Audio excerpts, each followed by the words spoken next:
Syracuse Orange fans, can you feel the heat?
What's going on, Cuse Nation? Welcome to yet another edition of Orange Heat. My name's Giovanni Heater, as always, and thank you for joining me. We're talking Syracuse football in their Week 4 matchup against the Western Michigan Broncos. The Orange come into this week. It's a Saturday noon kickoff inside the Carrier Dome. That game can also be viewed on the ACC network. Now, this is really a crucial game for Syracuse here. It's a situation where, once again, we're saying you can't let Clemson beat you twice. Last season, we let them do it, and we fell the pit. This season, we can't let them do it again. We have 2 losses in the past 2 weeks. A tough loss on the road at Maryland, absolutely blown out in that ball game. And then last week, a tough loss to Clemson, which, as we talked about in the Clemson post-game recap episode, that was a game that you were in for chunks. And that was a game in which the offense played very poorly. The offensive line couldn't give Tommy DeVito any time to do much work. The run game couldn't get going. But the defense had some positive takeaways. And they forced 2 interceptions against a very good and very talented offense, arguably the best offense in the country. And they gave the offense an opportunity to stay in that game. Clearly, they did not. Syracuse fell 41-6 to the hands of the defending national champion Clemson Tigers. But we're on to a new week. You have to wipe the slate clean, realize, okay, you were playing the best team in the country, arguably one of the best teams of the era, to be quite honest with you. And you have to just go into this week with a new attitude and a new outlook, because sometimes it just takes getting punched in the mouth. They got punched in the mouth 2 weeks in a row here now. But there's things that can be fixed. And you have to have faith in the coaching staff and believe that they're going to do so. So let's take a look at this Western Michigan matchup, which, by the way, I think is going to be an interesting game. Western Michigan comes into this game at 2-1 on the season. Now, they beat Monmouth 48-13, season opener, something that they should have most definitely done, and they did. They delivered there. Then week 2, they go on the road, and they play a decent Michigan State Spartans squad. At the time, Michigan State was ranked. They are no longer ranked because last week Michigan State fell to Arizona State, and it was in East Lansing. A little bit interesting there. I think Arizona State's a really good football team, but they are young, and they're led by a freshman quarterback right now. Herm Edwards has the program going in a positive direction.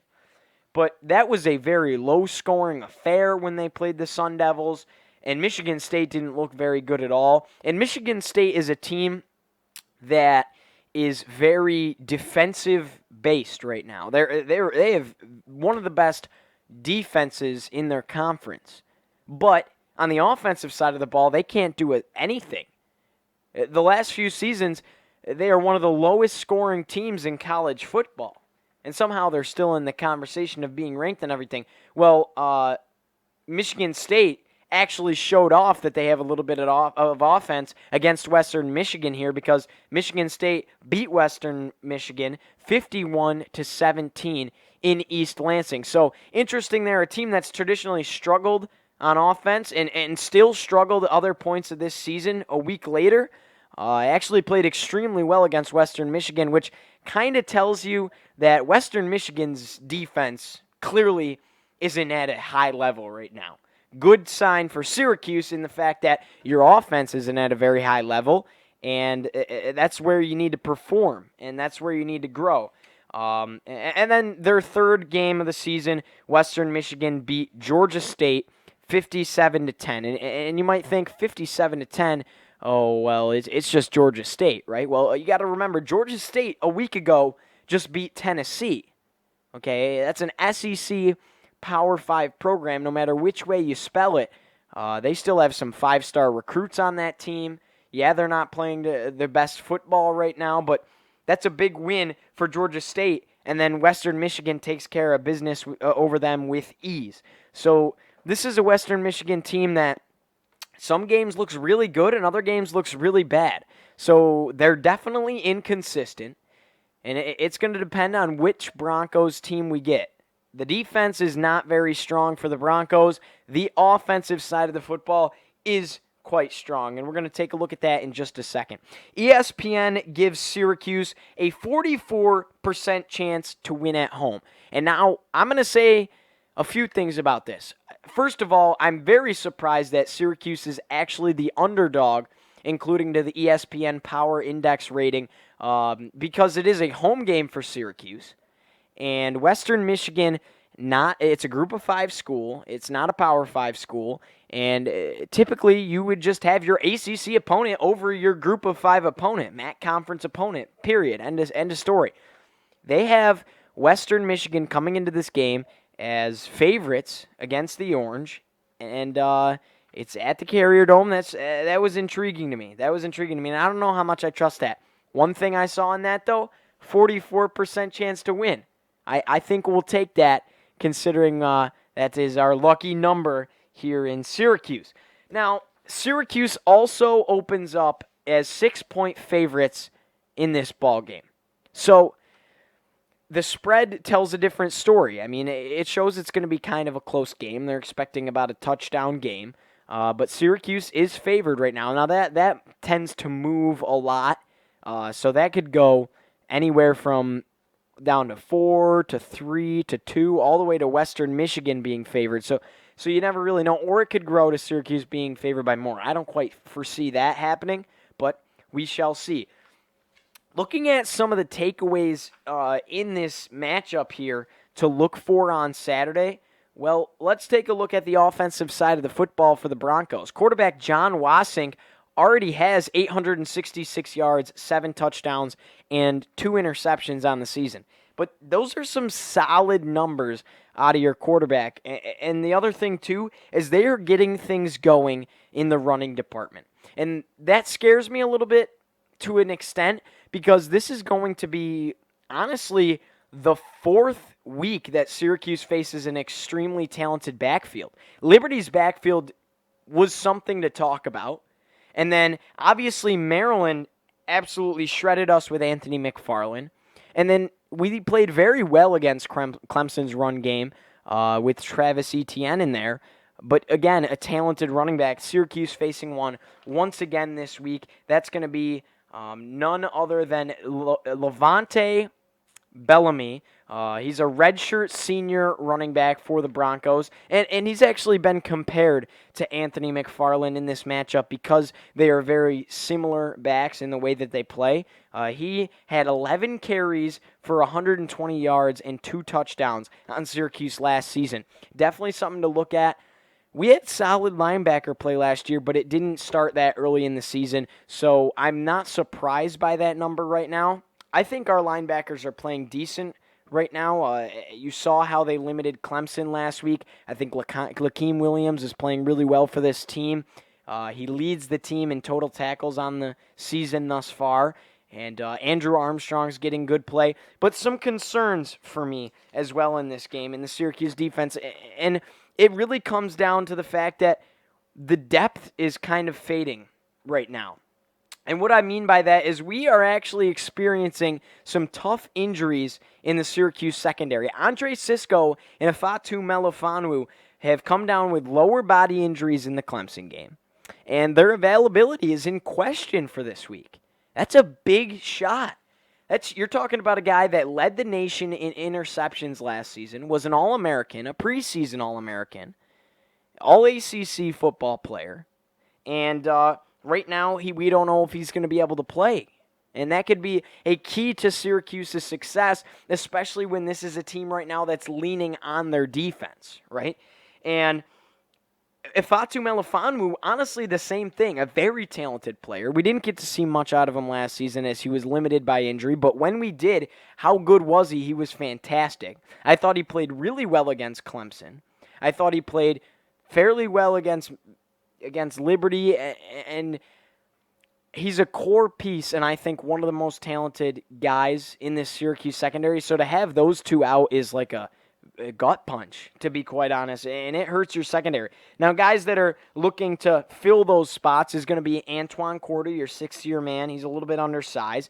You have Alan Stritzinger, who they also believe is going to get some burn in this ball game. And then you have Scoop Bradshaw as well. But then you have to find guys to fill them. And it's just the mesh isn't the same when guys are playing different positions.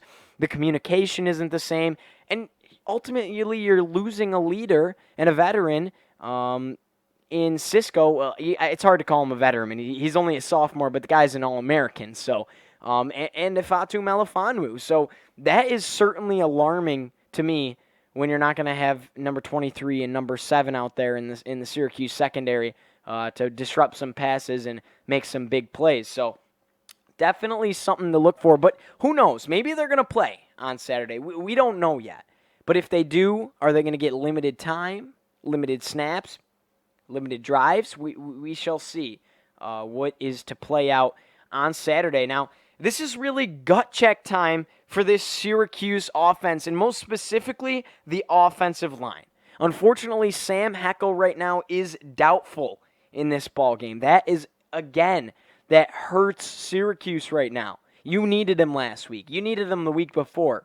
Heck, you needed him not to get hurt against Liberty because he is a core piece to this offensive line. The communication's not there, and they are playing just very poor football right now. And guys are playing out of the position that they typically play. And it's just not the same as they are used to, and you need Sam Heckel in there. He's doubtful in this ball game. Now, Tommy DeVito last week was pressured on more than half of his 38 dropbacks. That's a stat. On more than half of his 38 dropbacks, Tommy received pressure and was flushed out of the pocket or sacked. That's a problem. Now, Dino Babers says his offensive line, or those question mark positions, really start to get going between weeks 4 and 6 of the season. That's what he's expecting. It's week 4. Can we see finally a mesh? Can we see some big numbers out of the offense this week? Because they certainly have a lot to prove.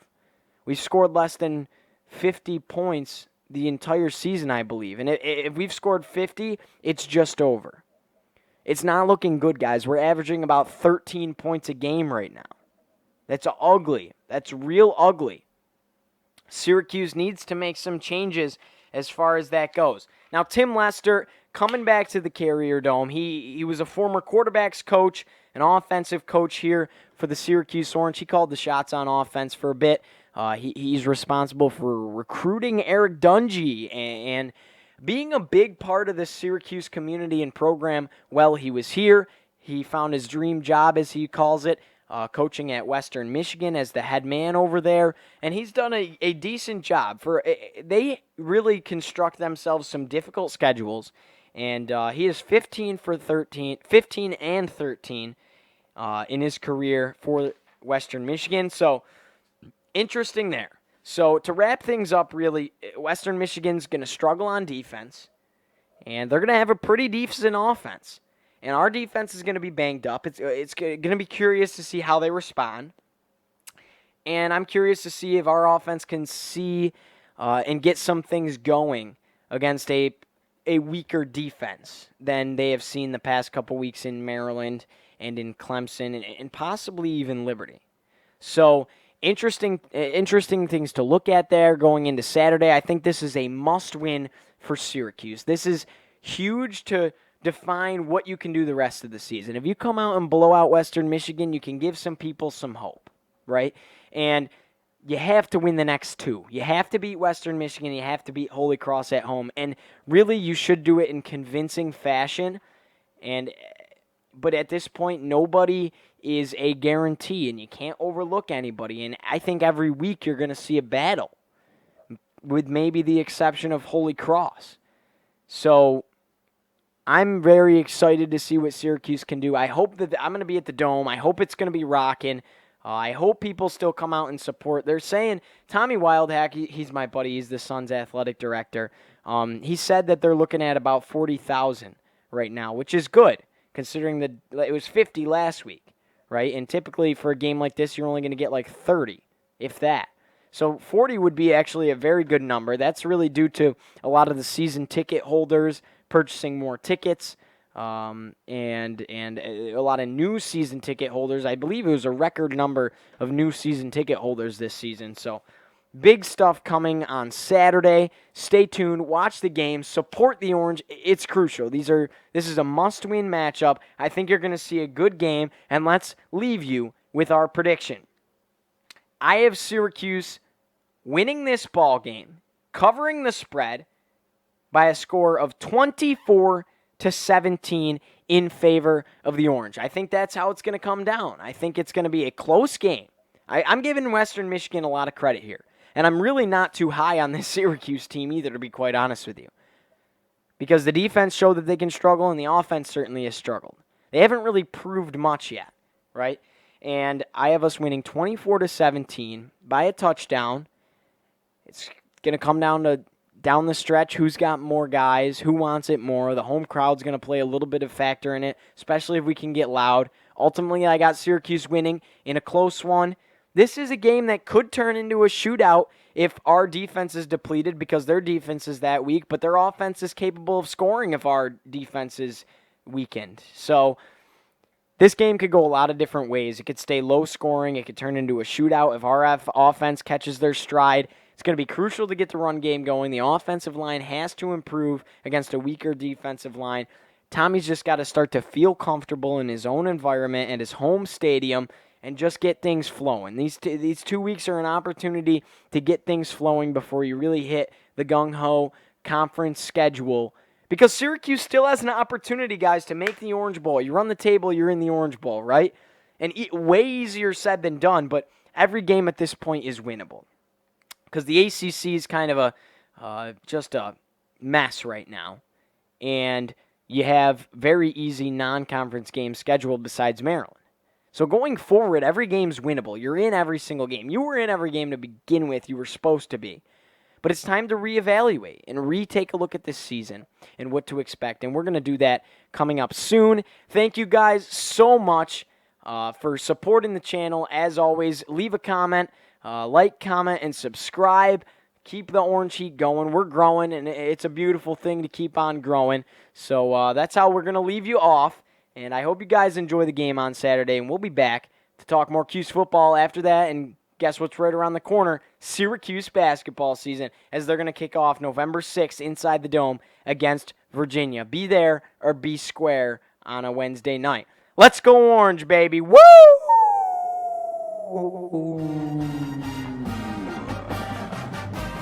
Thank you for listening to Orange Heat, done by pursuing sports broadcaster and high school student Giovanni Heater.